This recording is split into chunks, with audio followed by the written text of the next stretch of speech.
Subscribe to our YouTube channel and press the bell icon to get the latest updates.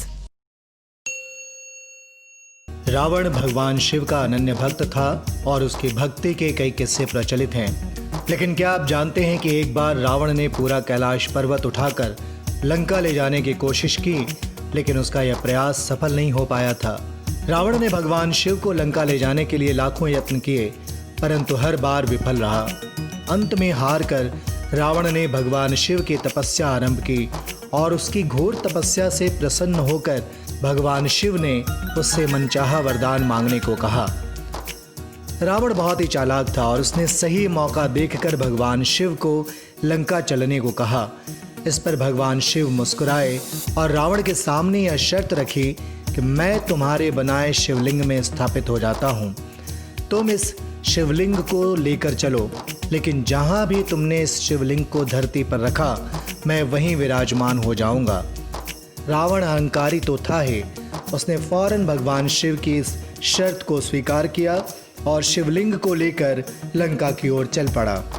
इधर जैसे ही उसने लंका की तरफ चलना शुरू किया, वैसे ही सारे देवता भागते हुए भगवान विष्णु की शरण में पहुंचे और सारी स्थिति बताते हुए रावण को शिवलिंग लंका ले जाने से रोकने के लिए आवेदन किया। भगवान विष्णु सर्वज्ञाता तो थे ही, उन्होंने देवताओं को आश्वस्त किया और वापस जाने को कहा। इसके बाद भगवान विष्णु ने देवी गंगा को रावण के पेट में समा जाने को कहा और स्वयं चरवाहे बालक का रूप धारण कर रास्ते में खड़े हो गए। जैसे ही गंगा रावण के पेट में समाई, रावण को बड़ी तेज लघुशंका लगी।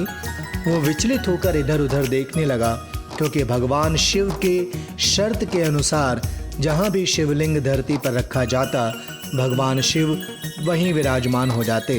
इतने में उसकी नज़र चरवाहे बालक के रूप में खड़े भगवान विष्णु पर पड़ी। उसने उस बालक को पास बुलाकर शिवलिंग पकड़ने को कहा और साथ ही यह भी हिदायत दी कि भूलकर इस शिवलिंग को ज़मीन पर न रखे।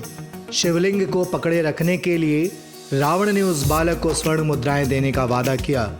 इस पर बालक सहर्ष मान गया और शिवलिंग को पकड़ लिया। रावण ने शिवलिंग बालक को दे दिया और निवृत्त होने चला गया, परंतु पेट में गंगा माँ के होने की वजह से रावण की लघुशंका रुकने का नाम नहीं ले रही थी और चरवाहे का भेष धारण करने का अभिप्राय पूर्ण हो चुका था।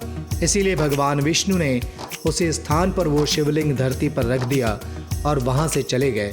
जब देवी गंगा ने देखा कि शिवलिंग धरती पर स्थापित हो चुका है, तो वो भी रावण के पेट से निकल गई। इस दौरान रावण के मूत्र से एक विशाल कुंड का निर्माण हो गया।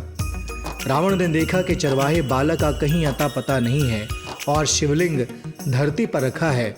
यह देखकर रावण बड़ा क्रोधित हुआ और शिवलिंग को उठाने के लिए अपनी सारी शक्ति झोंक दी, परंतु जैसा भगवान शिव ने पहले ही कहा था, वो वहीं विराजमान हो गए। तब गुस्से में आकर रावण ने शिवलिंग पर लात मारी। इससे शिवलिंग धरती में धंस गया।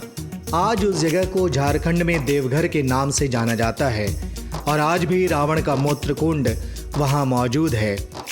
यहाँ श्रावण के महीने में श्रद्धालुओं की भीड़ जल चढ़ाने के लिए दूर दूर से आती है।